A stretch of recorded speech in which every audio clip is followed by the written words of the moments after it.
temukan satu kasih yang abadi. Kini ku datang dan ku bawa hidupku,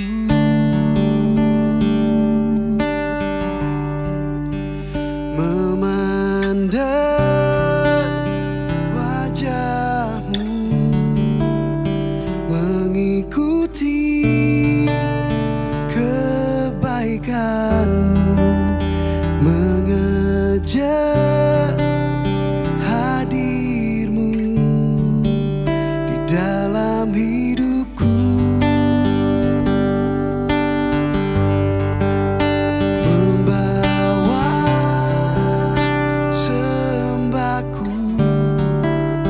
mengatakan kebesaranmu, mengejar hadirmu di dalam hidupku. Oh, memandang wajahmu, mengikuti kebaikanmu, mengejar hadirmu di dalam hidupku. Oh, membawa sembahku, menyatakan kebesaranmu, mengejar hadirmu di dalam hidupku,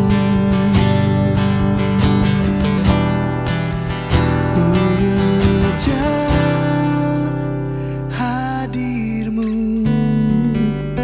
di dalam hidupku, mengejar hadirmu di dalam hidupku.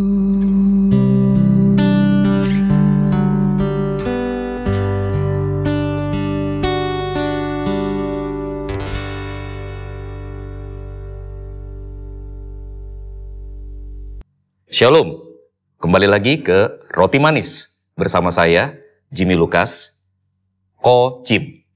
Teman-teman, bersyukur kepada Tuhan karena hari ini kita bisa kembali bertemu di acara kita Roti Manis. Saya mau ajak teman-teman untuk lihat satu bagian firman Tuhan, Kolose pasal 3 ayat 9 sampai ayat yang ke-10. Izinkan saya bacakan buat teman-teman ya. Jangan lagi kamu saling mendustai, karena kamu telah menanggalkan manusia lama serta kelakuannya, dan telah mengenakan manusia baru yang terus-menerus diperbaharui untuk memperoleh pengetahuan yang benar menurut gambar kaliknya. Saudara, bagaimana Anda mengetahui bahwa seseorang itu dewasa rohani? Banyak orang yang berpikir bahwa orang yang rajin ke gereja, orang yang rajin terlibat di dalam pelayanan, seorang pengerja atau seorang majelis adalah orang yang dewasa rohani. Namun, benarkah demikian? Teman-teman, apakah melakukan aktivitas rohani identik dengan kedewasaan rohani itu sendiri? Itu yang harus kita pikirkan bersama. Di dalam Kolose pasal 3 ayat 9 sampai ayat yang ke-10, Paulus menjelaskan dua prinsip penting mengenai kedewasaan rohani. Yang pertama, saudara, kerohanian adalah sebuah perjalanan. Ini prinsip pertama yang kita harus perhatikan. Kerohanian adalah sebuah perjalanan. Paulus menegaskan bahwa kita harus menanggalkan manusia lama dan mengenakan manusia baru yang terus-menerus diperbaharui. Terus-menerus diperbaharui. Dengan demikian, saudara, spiritualitas bukanlah sesuatu yang bersifat statis. Sebaliknya, spiritualitas adalah sesuatu yang bersifat progresif. Saudara, spiritualitas bukan sebuah keadaan semata, melainkan sebuah perjalanan. Oleh sebab itu, saudara, kita harus selalu memperhatikan keadaan kita. Jika kita tidak mengalami perubahan, jika tidak ada pertumbuhan, jika kerohanian kita begitu-begitu saja, maka ada sesuatu yang salah dengan spiritualitas kita. Pertanyaannya, kita bertumbuh kemana? Di mana akhir perjalanan spiritualitas kita? Nah, pertanyaan ini, saudara, membawa kita ke prinsip rohani yang kedua. Prinsip rohani yang kedua adalah Tujuan spiritualitas kita adalah untuk memperoleh pengetahuan yang benar menurut gambar kaliknya. Jadi saudara, kita harus menanggalkan manusia lama, mengenakan manusia baru yang terus-menerus diperbaharui menurut gambar kaliknya. Kita diminta untuk diperbaharui menurut gambar kaliknya. Dengan jelas, kita melihat bahwa tujuan spiritualitas kita adalah keserupaan dengan Kristus. Pertanyaannya, bagaimana kita bisa menjadi serupa dengan Kristus? Saudara, kita bisa menjadi serupa dengan Kristus dengan pengetahuan yang benar. Kata pengetahuan di sini berasal dari bahasa Ibrani, berasal dari bahasa Yunani, epignosis, yang artinya pemahaman yang mendalam dan menyeluruh mengenai suatu subjek. Namun demikian, saudara, epignosis tidak hanya berbicara mengenai pengetahuan akademis. Epignosis juga berbicara mengenai pengalaman yang dalam, sebuah aspek relasional yang dalam. Dengan demikian, saudara, seseorang dianggap mengetahui secara sepenuhnya ketika dia paham dan terlibat dengan apa yang dia pelajari. Dengan demikian, saudara, spiritualitas yang benar adalah hasil hubungan yang intim dan dalam dengan Allah yang pada gilirannya mentransformasi diri kita untuk menjadi semakin menyerupai Kristus. Saudara, ini bukan ngadi-ngadi. Ini bukan mengada-ada. Bukankah itu yang terjadi dengan hubungan suami istri? Suami istri adalah dua individu yang berbeda. Namun di dalam pernikahan, seiring dengan intensitas hubungan mereka yang semakin lama semakin dalam, mereka menjadi semakin menyerupai satu dengan yang lain. Prinsip sang suami menjadi prinsip sang istri, prinsip sang istri menjadi prinsipnya sang suami. Saudara, dengan demikian keduanya menjadi semakin saling menyerupai satu dengan yang lain.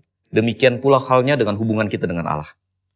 Ketika kita mengenal Kristus, mengalami Kristus, terus-menerus berada di dalam Kristus, maka kita akan semakin menyerupai Kristus. Jadi saudara, jangan keliru lagi. Jangan mengidentikan aktivitas rohani dengan kerohanian itu sendiri. Aktivitas rohani adalah alat, bukan tujuan. Pelayanan adalah alat, bukan tujuan. Tujuan dari spiritualitas, tujuan dari kerohanian kita adalah menjadi semakin menyerupai Kristus. Dan untuk itu, kita harus terus-menerus diperbaharui, terus-menerus berproses melalui pengenalan kita yang dalam akan Dia. Jadi saudara, yuk lihat kemana saudara bertumbuh, bagaimana saudara bertumbuh, apakah saudara semakin mengenal Kristus. Next, kita kembali dalam pembahasan berikutnya di Roti Manis.